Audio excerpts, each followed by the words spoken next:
El emperador Diocleciano y sus tres colegas imperiales.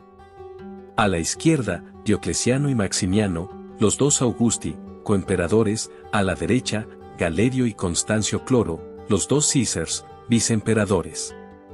Nótese el uso de los gorros panonios de lana, normalmente usados, no en combate, por los oficiales del ejército tardío como resultado de la influencia de los oficiales ilirios y tracios. Véase también las empuñaduras de las espadas, que muestran la imagen de una cabeza de águila. Estatua de Pórfido en la Basílica de San Marcos, Venecia. El ejército romano tardío es el término por el que se conoce a las fuerzas militares del Imperio Romano desde el ascenso al trono del emperador Diocleciano en el año 284 hasta la división definitiva del imperio en sus mitades oriental y occidental en 395.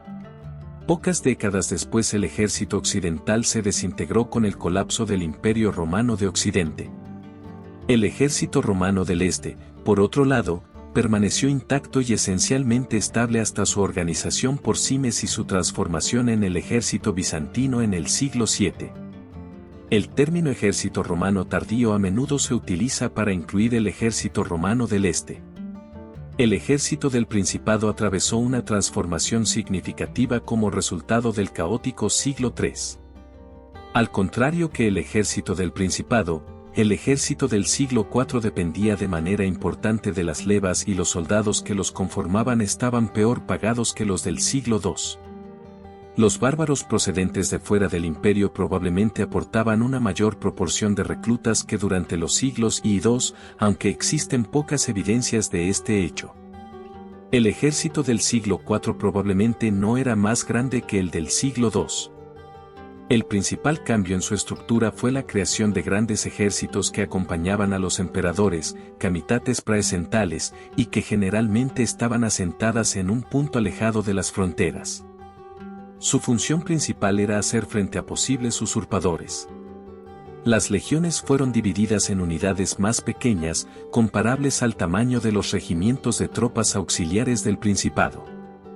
En paralelo, la armadura y el equipo de los legionarios fue abandonado en favor del de los auxiliares. La infantería adoptó el equipo más protector de la caballería del Principado. El rol de la caballería en el ejército tardío no parece que fuera mucho más importante que el del Principado. La evidencia que soporta esta afirmación se basa en que su proporción con respecto al total de soldados permaneció similar a la del siglo II. Además, su rol táctico y su prestigio se mantuvieron similares.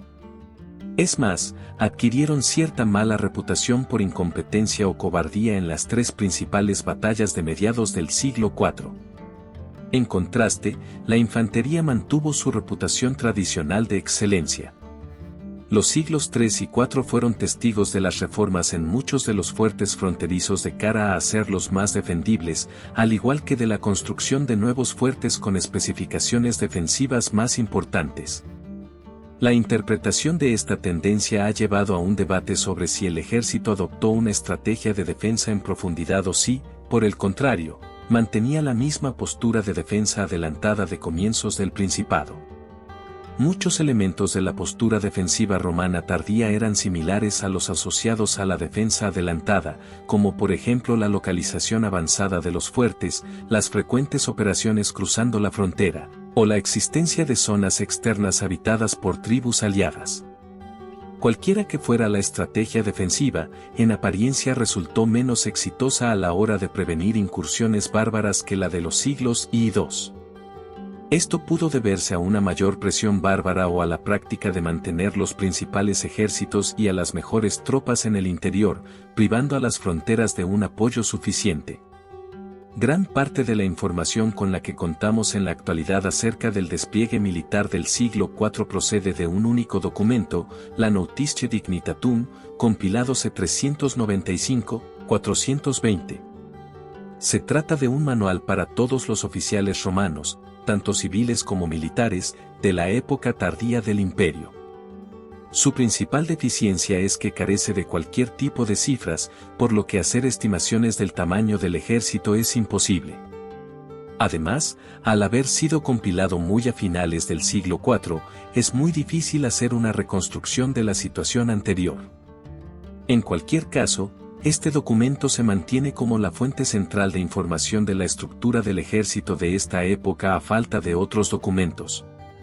Uno también adolece de lagunas significativas y de numerosos errores acumulados tras haber sido copiado durante siglos. Y hasta aquí la primera parte del ejército romano. Si te ha gustado, no olvides de suscribirte y darle un buen like y déjame en comentarios tu opinión.